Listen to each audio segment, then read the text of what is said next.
Prince ने cigarette को अपने जूते के तले मसल दिया और मुस्कुराकर बोला, अभी आप इस बात को समझ नहीं पाएंगे, पर कोई बात नहीं, बहुत जल्दी आपको और डैडी को दोनों को समझ में आ जाएगा। फिर उसने आंखें तिरछी करके कहा, पर ये तो बताइए, आप इतने गुस्से में क्यों हैं? कहीं इसकी वजह मैं तो नहीं? अमन यह सब सुनकर चौंक गया, लेकिन फिर गुस्से में बोला, आपने बिल्कुल सही कहा, इसकी वजह आप ही हैं। और अगर आप जानते हैं तो ये भी बता दीजिए कि आखिर मैं आपसे नाराज क्यों हूँ? प्रिंस ने अमन की कॉलर ठीक करते हुए बोरियत में कहा, अमन अंकल, बचपन में आप मेरे फेवरेट अंकल थे, लेकिन पता नहीं आपने ऐसा क्या किया कि आज मुझे मम्मी, डैडी और आप तीनों से ही नफरत हो गई है। क्या आप मुझे बताएंगे कि आपने ऐसा क्या किया? यह सुनकर अचानक अमन के चेहरे के भाव बदल गए। उसने नजरें चुराते हुए कहा, प्रिंस सर, मुझे नहीं पता आप क्या कह रहे हैं, लेकिन आप मेरे बेटे की तरह हैं, इसीलिए। लेकिन प्रिंस ने बात बीच में ही काट के, यू नो व्हाट, मेरी माँ को भी यही समझ में नहीं आता, बेटे जैसा होना और बेटा होना दोनों में कितना फर्क होता है। अब अमन पूरी तरह चुप हो गया। मन ही मन में उसने सोचा, प्रिंस सर के दिल में मन्नत को लेकर बहुत ज्यादा नफरत है। जिस तरह ये बातें कर रहे हैं उससे लग रहा है कि इन्हें मुझ पर शक हो चुका है। अगर ऐसा है तो ये जल्द ही मन्नत की सच्चाई सबके सामने लाकर रख देंगे और फिर पता नहीं क्या होगा। कहीं मैडम मेरी किसी पुरानी गलती की वजह से मेरी दोषी ना मान बैठे और कहीं मेरी बेटी को इन सब में कोई तकलीफ ना उठानी पड़े। शायद मैंने सालों पहले बहुत बड़ी भूल की। मुझे अपनी बेटी को उनके पास भेजना ही नहीं चाहिए था। उधर प्रिंस बिना किसी एक्सप्रेशन के बोला, अंकल मुझे पता है आप इस वक्त क्या सोच रहे हैं, लेकिन चिंता मत कीजिए, अभी तो मैं बस खेल रहा हूँ और जब तक खेलूंगा आपको कुछ करने की जरूरत नहीं है। लेकिन जिस दिन इस खेल में मैं बोर हो गया उस दिन वो होगा जिसकी आपने कभी कल्पना भी नहीं की होगी। इतना कहकर उसने तिरछी मुस्कान के साथ अमन के कंधे पर हाथ रखा और बाहर की ओर चला गया। अमन उसकी बातों से हैरान रह गया। कुछ देर वहीं खड़ा रहा, फिर घबराहट में बड़बड़ाया, नहीं, मुझे इसके बारे में सर से बात करनी होगी। मैं अपनी बेटी को किसी भी हालत में मैं तकलीफ नहीं होने दूंगा। यह सोचते हुए वह तेजी से बाहर निकल गया। अगले दिन सुबह मन्नत कमरे में अकेली थी और अपना सामान पैक कर रही थी। उसने टेबल से एक फोटो फ्रेम उठाया। उस तस्वीर में वह छोटी सी बच्ची थी, राम की गोद में बैठी हुई थी और सिया उन्हें देखती हुई मुस्कुरा रही थी। वह तस्वीर देखते ही उसकी आंखें भर आई। उसने धीरे से फोटो पर हाथ फेरा और धीमी आवाज में बोली, कभी सोचा नहीं था कि इस घर से दूर जाना पड़ेगा, पर शायद अब यही सही है। अब मुझे खुद को मजबूत बनाना होगा। यह कहते हुए उसने अब वह फ्रेम भी अपने बैग में रख दिया। तभी दरवाजे पर दस्तक हुई। आ जाओ, मन्नत ने कहा। राम अंदर आए और हल्के से मुस्कुराते हुए बोले, बेटा पैकिंग पूरी हो गई? मन्नत ने मुस्कुराकर जवाब दिया, हाँ डैडी, सब हो गया है। राम ने उसके सर पर प्यार से हाथ रखा। अभी भी वक्त है बेटा, चाहो तो सोच सकती हो। मन्नत ने उनका हाथ थामा और प्यार से कहा, डैडी मैंने सोच लिया है, सिर्फ 1 महीने की बात है, नैना के साथ रहूंगी, सब ठीक होगा। और इतने सालों से मैं आपकी छांव में रही हूँ, अब खुद के दम पर कुछ करने का वक्त है। राम ने गर्व से कहा, मेरी बेटी बहुत स्ट्रांग है, मुझे यकीन है तो एक दिन बहुत आगे जाएगी। यह सुनकर मन्नत उनके सीने से लग गई। कुछ देर तक दोनों खामोश रहे। फिर राम ने कहा, मैं बिजनेस ट्रिप पर जा रहा हूँ, अमन तुम्हें हॉस्टल छोड़ देगा। मन्नत ने सिर हिलाकर हामी भरी। जब वह नीचे आई, सिया हाथ में दही शक्कर का कटोरा लिए खड़ी थी। बेटा एग्जाम की तैयारी के लिए बाहर जा रही हो, दही शक्कर खा लो, देखना इस बार भी तुम टॉप करोगी, उन्होंने प्यार से कहा।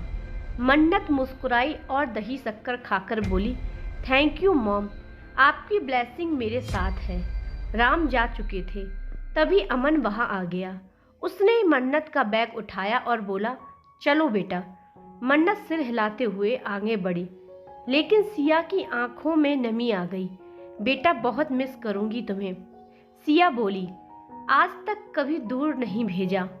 सिर्फ 1 महीना है, लेकिन लग रहा है जैसे बहुत कुछ छूट रहा हो। मन्नत भी अपने आंसू को रोक नहीं पाई। वह सिया से लिपट गई और बोली, मॉम प्लीज ऐसे मत रो, वरना मैं भी टूट जाऊंगी। मुझे खुशी से जाने दीजिए, ताकि मैं कुछ कर सकूं। सिया ने अपने आंसू पोंछे और मुस्कुराकर कहा, ठीक है बेटा, अब अच्छे से रहना और फोकस करना पढ़ने पर। मन्नत ने सिर झुकाया और अमन के साथ हॉस्टल के लिए निकल गई। दूसरी तरफ एपीएक्स इंटरेस्टीजन केबिन में प्रिंस शीशे की खिड़की के सामने खड़ा था, हाथ में सिगरेट, चारों तरफ धुआं, चेहरा बिल्कुल भावहीन। तभी दरवाजा खुला और हाई हील्स की आवाज अंदर आई।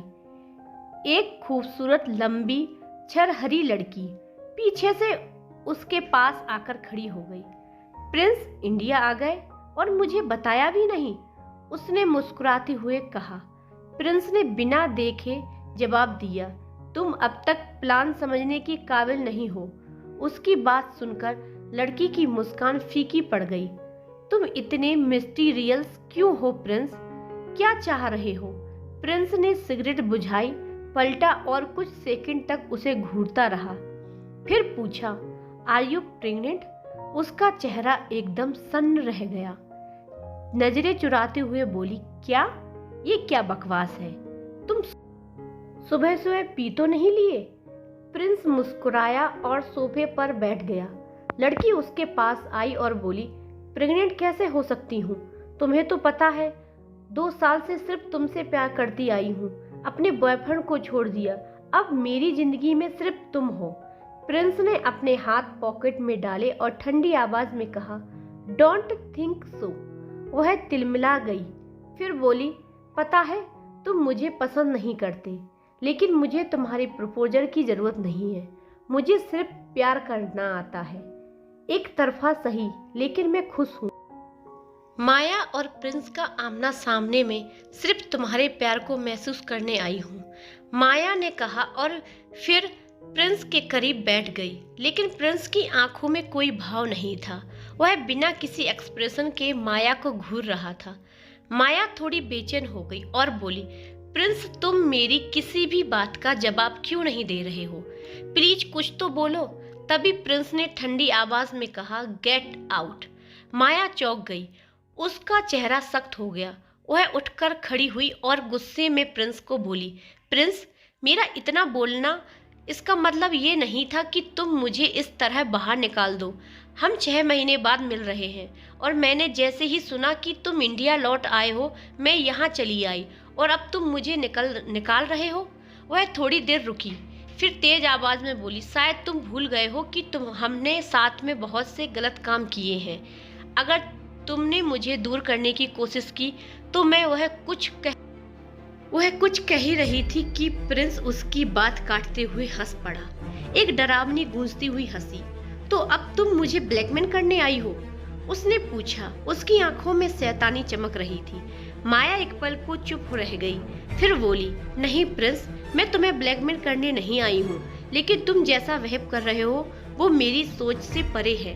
कोई दुश्मन भी इतना बेरुखा नहीं होता जितना तुम मेरे साथ हो। मैं बस तुम्हें बताना चाहती थी कि सब वैसा नहीं है जैसा तुम सोच रहे हो। प्रिंस ने बिना हिले कहा, मैं बिजी हूँ, तुम जा सकती हो। यह कहकर उसने टेबल से वाइन का गिलास उठाया और पीने लगा। माया सन्न रह गई, तुम तो कुछ कर ही नहीं सकते हो, उसने गुस्से में कहा। प्रिंस ने उसकी तरफ देखा और बोला, क्या तुम्हें दिख नहीं रहा मैं वाइन पी रहा हूँ? मेरे लिए यही काम है और मैं अपने काम में इंटरफेयर नहीं चाहता। So now get lost. उसकी आवाज बर्फ जैसी ठंडी थी। माया कुर्सी से उठी, गुस्से भरी आवाज में बोली, ठीक है, अगर तुम नहीं चाहते कि मैं यहाँ रहूं तो मैं जा रही हूँ, लेकिन कल शाम एक पार्टी है, एक बहुत बड़ी, और उसमें तुम्हें और मुझे साथ में काम करना है। अब आगे बोली, और हाँ, कल शाम तुम्हारा सबसे बड़ा दुश्मन भी वापस आ रहा है। तुम्हारी जितनी दुश्मनियां हैं उन्हें देखते हुए कल की रात बहुत बड़ी भारी पड़ेगी। तैयार रहना प्रिंस। यह कहकर वह तेजी से बाहर चली गई। कुछ देर बाद प्रिंस फिर से चुपचाप अपनी वाइन की चुस्कियां ले रहा था। तभी दरवाजे पर दस्तक हुई। कम इन, उसने बेरुखी आवाज में कहा। एक असिस्टेंट अंदर आया और बोला, सर, ये मिस मन्नत की फाइल है। पिछले 2 सालों में उन्होंने जो भी एडिटिंग और प्रोजेक्ट किए हैं उसका सारा जानकारी इसमें है। प्रिंस ने फाइल की तरफ देखा। उसका चेहरा एक हल्की सी मुस्कान से भर गया। उसने फाइल उठाई और धीमे से कहा, अब तुम्हें बर्बाद करूंगा। असिस्टेंट चौंका, लेकिन फिर भी बोला, सर माफ कीजिए, मुझे नहीं लगता कि मन्नत के साथ ऐसा करना सही होगा। वह बहुत मेहनती और ईमानदार रही है। कंपनी को उनके जैसे लोगों की जरूरत है।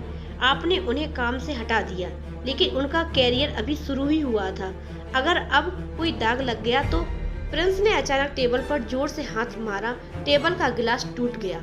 असिस्टेंट घबराकर पीछे हट गया। प्रिंस गुस्से से चीख उठा, क्या तुम उसके दीवाने हो? असिस्टेंट कांपते हुए बोला, सॉरी सर, माफ कर दीजिए। प्रिंस ने आंखें सिकुड़ते हुए कहा, गेट आउट। और अगर दोबारा मन्नत के लिए एक शब्द भी बोला तो अपनी खुद की रिजाइनेशन लेटर टाइप कर लेना। असिस्टेंट डर के मारे तुरंत सर हिलाकर बाहर निकल गया। प्रिंस ने फिर मन्नत की फाइल उठाई और उसकी फाइल फोटो पर उंगलियां फिरते हुए बुदबुदाया, तुमने मेरे साथ जो किया उसकी सजा तुम्हें जरूर मिलेगी, और जो मैं तुम्हारे साथ करने वाला हूँ शायद तुम उसकी कल्पना भी नहीं कर सको। वह एक भयानक हंसी के साथ फाइल को देखकर हंसने लगा, जैसे कोई शैतान अपनी चाल कामयाब होते हुए देख रहा हो। क्या वाकई में माया सिर्फ एक प्यार करने वाली लड़की है, या उसके पीछे कुछ और राज है? क्या प्रिंस सच में मन्नत से बदला लेना चाहता है, या उसकी आंतरिक लड़ाइयों का हिस्सा है? और उस पार्टी में क्या होगा जो सब कुछ बदल कर रख देगा? आगे जानने के लिए तैयार रहिए। Good bye.